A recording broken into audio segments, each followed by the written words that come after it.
Hello everyone, welcome back to my YouTube channel. ಇವತ್ತು ಮಾಡೋಣ mutton sambar. ನಮ್ಮ ಮನೇಲಿ ಹೇಗೆ ಮಾಡ್ತೀವಿ ಆ ರೆಸಿಪಿ ತೋರಿಸ್ಕೊಡ್ತಾ ಇದ್ದೀನಿ. ಮೊದಲು ಒಂದು ಜಾರಿಗೆ ಚಕ್ಕೆ, ಲವಂಗ, ಟೊಮ್ಯಾಟೊ, ಕೊತ್ತಂಬರಿ ಸೊಪ್ಪು, 1-2 ಇಂಚಷ್ಟು ಶುಂಠಿ,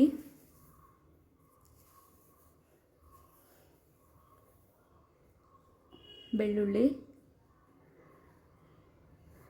1-2 ಈರುಳ್ಳಿ ಹಾಕ್ಕೊಂಡು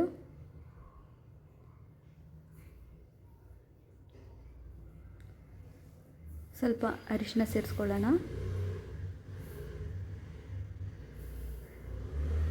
ಈಗ ಇದನ್ನು ಚೆನ್ನಾಗಿ ರುಬ್ಕೊಳ್ಳೋಣ ಸ್ಮೂತಾಗಿ.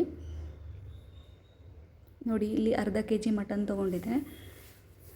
ಒಂದು ಕುಕ್ಕರ್ನಲ್ಲಿ ಸ್ವಲ್ಪ ಎಣ್ಣೆ ಬಿಸಿ ಆಗಲಿ. ಎಣ್ಣೆ ಬಿಸಿ ಆದಮೇಲೆ ತೊಳೆದಿಟ್ಕೊಂಡಿರೋಂಥ ಮಟನ್ ಹಾಕೋಣ. ಮಟನ್ ಸ್ವಲ್ಪ ಎಣ್ಣೆಯಲ್ಲಿ ಫ್ರೈ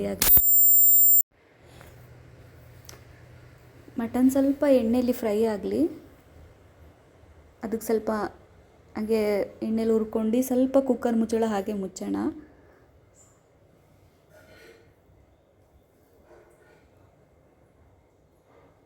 ಉಲ್ಟಾ ಮಾಡಿ ಮುಚ್ಚೋಣ. ಅದು ಸ್ವಲ್ಪ ಎಣ್ಣೆಲಿ ಫ್ರೈ ಆದಮೇಲೆ ಮತ್ತೆ ಕೈ ಆಡಿಸ್ಕೊಂಡು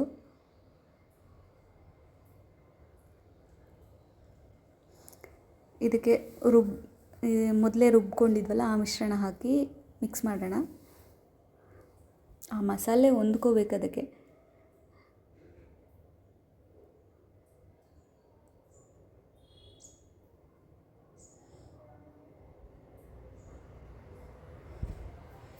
ಇದಕ್ಕೆ ಒಂದು ಅರ್ಧ ಗ್ಲಾಸಷ್ಟು ನೀರು ಹಾಕ್ಕೊಂಡು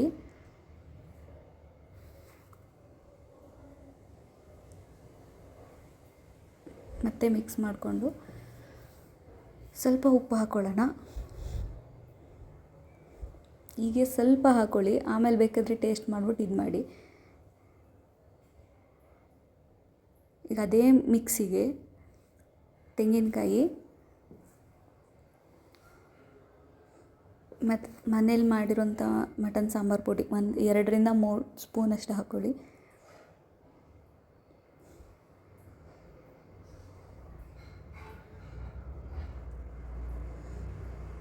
ಇದನ್ನು ಅಷ್ಟೇ ಚೆನ್ನಾಗಿ ನೈಸಾಗಿ ರುಬ್ಕೊಳ್ಳೋಣ. ಇಲ್ಲಿ ನೋಡಿ, ಈ ಕಡೆ ನಮ್ಮ ಮಟನ್ ಬೇಯ್ತಾ ಇದೆ. ಇದೊಂದು 3 ವಿಷಲ್ ಕೂಗಿಸ್ಕೊಂಡ್ರೆ ಸಾಕು. 3-4 ಈ ಮಸಾಲೆಯಲ್ಲಿ ಚೆನ್ನಾಗಿ ಬೇಯಲಿ ಅದು.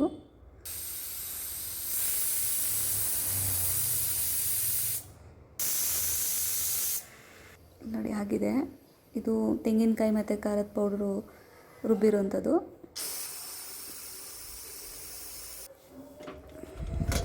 ಒಳ್ಳೆ ತುಂಬ ಘಮ ಬರ್ತಿದೆ.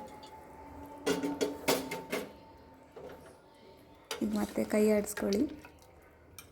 ಮಟನ್ ಎಷ್ಟು ಬೆಂದಿದೆ ನೋಡ್ಕೊಳ್ಳಿ. ಅರ್ಧಕ್ಕರ್ಧ ಆಲ್ರೆಡಿ ಬೆಂದೋಗಿರುತ್ತೆ.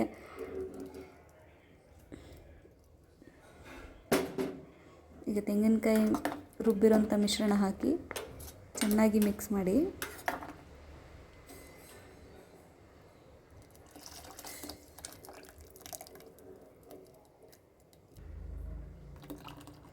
ಈಗ ನಿಮ್ಗೆ ಎಷ್ಟು ಬೇಕು ಸಾಂಬಾರು ಅಷ್ಟು ನೀರು ಹಾಕ್ಕೊಳ್ಳಿ.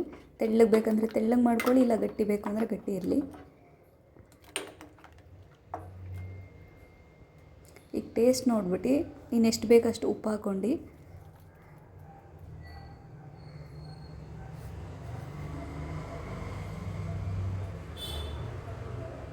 ಮತ್ತೆ ಒಂದು 3-4 ವಿಷಲ್ ಕೂಗಿಸ್ಕೊಳ್ಳಿ. ತುಂಬ ಎಳೆದಿದ್ರೆ ಒಂದು 2 ವಿಷಲ್ ಸಾಕು. ಇದು ಚಿಕ್ಕ ಕುಕ್ಕರ್ ಆಗಿರೋದ್ರಿಂದ, ಒಂದು 3 ಲೀಟರ್ಸ್ ಆಗಿರೋದ್ರಿಂದ ನಾನು ಒಂದು 3-4 ವಿಷಲ್ ಕೂಗಿಸ್ಕೊತೀನಿ.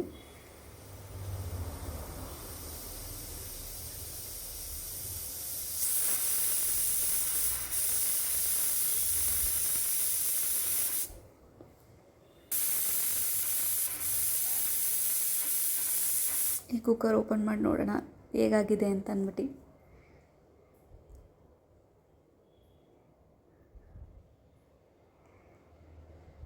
ತುಂಬ ಒಳ್ಳೆ ಘಮ ಬರ್ತಿದೆ.